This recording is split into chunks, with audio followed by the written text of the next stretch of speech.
முருகன் தமிழ்நாட்டில் பிறந்தாரா வடநாட்டில் பிறந்தாரா, தமிழ் கடவுளா ஆரிய கடவுளா அப்படின்னு மிகப்பெரிய சர்ச்சை போயிட்டுருக்கு. எனக்கு தெரிஞ்ச வரைக்கும் சொல்கிறேன். முதல்ல முருகர் தமிழ் கடவுளா ஆரிய கடவுளான்னு பேசுகிறதே தப்பு.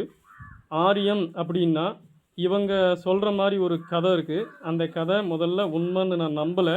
நிறைய இடத்துல நம்மளோட சிவபெருமானை பாடும் போதும் முருகனை பாடும் போதும் ஆரியனே அப்படின்னு வரும். அந்த ஆரியன் அப்படிங்கிறதுக்கு அர்த்தமே வேற, இவங்க விடுற கதை வேற. அதை பற்றி அப்புறம் பேசுவோம். ஷார்ட்ஸில் முழுசாக பேச முடியாது. ரெண்டாவது, கடவுள் பற்றி பேசுகிறதுக்கு கடவுள் நம்பிக்கை உள்ளவங்க, பக்தியில் சிறந்தவங்க, அதிலே ஆராய்ச்சி பண்ணவங்க, ஆன்மீகத்தில் மூழ்கினவங்க, இவங்க தான் பேசணும். அதை விட்டுட்டு எதேதோ பேசுகிறேன், அரசியல் பேசுகிறேன்னு சொல்லி அதை பற்றி அனுபவம் இல்லாத, அதை பற்றி படிக்காத, அதை பற்றி ஆராயாத யாரோ பேசிகிட்டு இருக்கிறது இது ரொம்ப பெரிய தவறு. இப்போ ராக்கெட் சயின்ஸை பற்றி அவங்க தான் பேசணும். அவங்க அறிவியலாளர்கள், விஞ்ஞானிகள், படிச்சிருக்காங்க, பல வருடம் படிச்சிருக்காங்க. கடவுள்ன்றது அதை விட ரொம்ப பெருசு. இது வரைக்கும் தேடி தேடி தேடி சில பேராலேயே பார்க்க முடிஞ்ச, மெய்ப்பொருள் உணர முடிஞ்ச கடவுளை பற்றி பேசுகிறதுக்கு எதுவுமே படிக்காத, கடவுள்னா என்னன்னே தெரியாத, ஆன்மீகம்னா என்னன்னே தெரியாத, பக்தினா என்னன்னே தெரியாத சில பேர் அது திரிச்சு சண்டை மூட்டிகிட்டு இருக்காங்க. முதல்ல கடவுள்ன்றவரை நம்மளோட மனநிலையை மேம்படுத்திக்கிறதுக்காக உருவாக்கப்பட்டதுன்றதை விட கண்டறியப்பட்டது.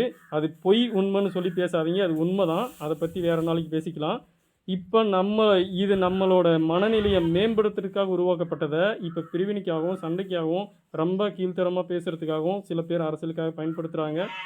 இதை பற்றி பேசணும் அப்படின்னு நினச்சிங்கன்னா நீங்கள் கமெண்ட் பண்ணுங்கள்.